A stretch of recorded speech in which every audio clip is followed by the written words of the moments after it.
Okay, so the plan was for me to do another spellmonger review, but life got in the way. Anyway, I think this was an easy thing to do in case of that, because I just have to talk about a few things that I liked. These are my 5 favorite fantasy series. And let's say order. And number 5 would be Poxenarian, Paladin's Legacy.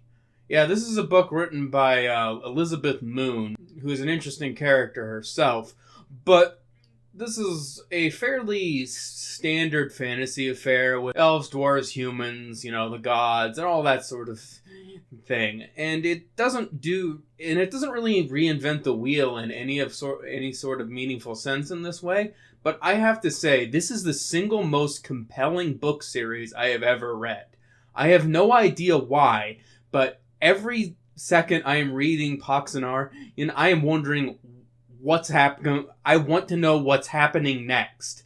And even if it's clear from the way that the story is going, I still want to know what's happening next. I have no idea how Elizabeth Moon does this, but she just writes it in a way that is incredibly compelling. So it's one of my favorite fantasy books ever. It's one of my favorite fantasy series ever. I mean, again, the world building isn't the best. The characterization isn't the best. It's all fairly competent, but it is so compelling. I don't know how else to describe it. And number 4, The Wheel of Time. What a surprise. Someone on YouTube named D. Green really likes The Wheel of Time, huh? But yeah, The Wheel of Time. It's a good series written by Robert Jordan, who tragically died before he could finish the series, and then finished off by Brendan Sanderson, who's coming. And this is mostly a series that seems to be about creating a meta-narrative about, this entire kind of heroic fantasy subgenre. That's like the overarching narrative about this is about how this type of thing has happened before, it will happen again. And the way you go about the heroic fantasy is the important thing, not necessarily that you know how it's going to end, which is a kind of story beat narrative choice that I can really get behind. It's gotten some criticism for the middle books being kind of a, quote, slog, and I could see that. There are middle books in the entire epic that are all really kind of hard to get through, and not a lot happens, and I've heard the criticism that Robert Jordan tends to over-explain things too much. He'll explain how a dress looks, and then, in the next chapter, he'll explain a different character explaining how that same dress looks, and it's okay, I got it the first time. Though, incidentally, that makes this series really great for listening to on Audible, because it means that you can just sort of zone out every now and then and not really miss much. And I think Amazon is giving it an adaptation. I'll look forward to watching that.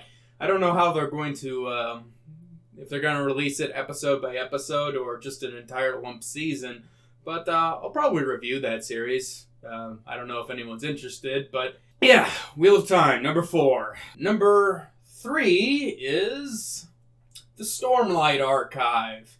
Yes, despite the fact that every time I've mentioned Brendan Sanderson on this channel, it's been to criticize him, I actually really do enjoy his books. And that kind of comes to the forefront with the Stormlight Archive.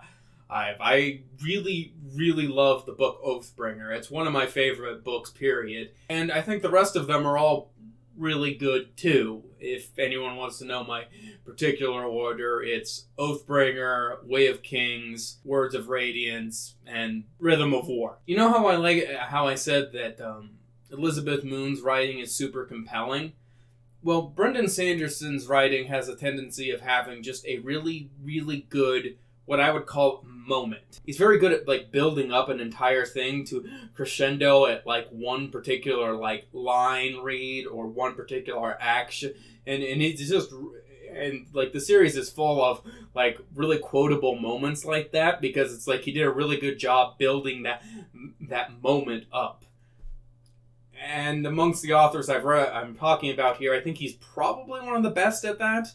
Though I'm mostly reviewing fantasy books online, I probably don't need to tell a lot of people that they should read Brendan Sanderson. He's a good author. I really enjoyed Stormlight Archive. Number 2 is, yeah, this one was inevitably going to make it onto the list, I imagine, but the Spellmonger series. I don't know what else to say about the Spellmonger series that I haven't said already, but I think it's probably the best world building that I've ever seen. A lot of authors, I think, have a tendency of, to a child with a hammer, the whole world's a nail kind of thing. So a lot of authors kind of build their world around the one thing that they know. So the one nail that they know, people will build and will build their entire world around it, and it's not really well thought out other than that. I would say the Spellmonger series it just feels like more of a living world than any other fantasy world I've ever seen, except for one, and we'll get to that. As well as having humans that, if you saw my last series, actually feel human.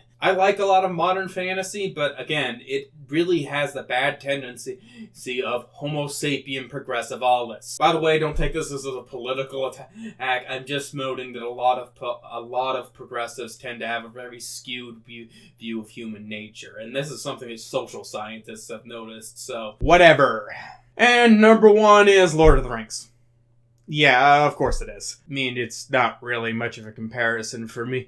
Lord of the Rings is kind of like the birth point of all modern fantasy and has had the most disproportionate impact on what we think of as fantasy. But it's also just like an incredibly well-made book. There's this one lecture series I watched about reading and understanding Lord of the Rings. And one of the things that the professor is constantly talking about is about how Lord of the Rings, it's written like it's an oral myth passed down from generations and then finally written down, then translated as best as you could into English. So it has like a lot of language that feels authentically old. One of the examples they gave was like dead references. You might hear in Lord of the Rings, I believe it's in Two Towers, somebody refers to something as Gertrude and her cats. Think about it this way. It's like if I were to refer to the Garden of Eden,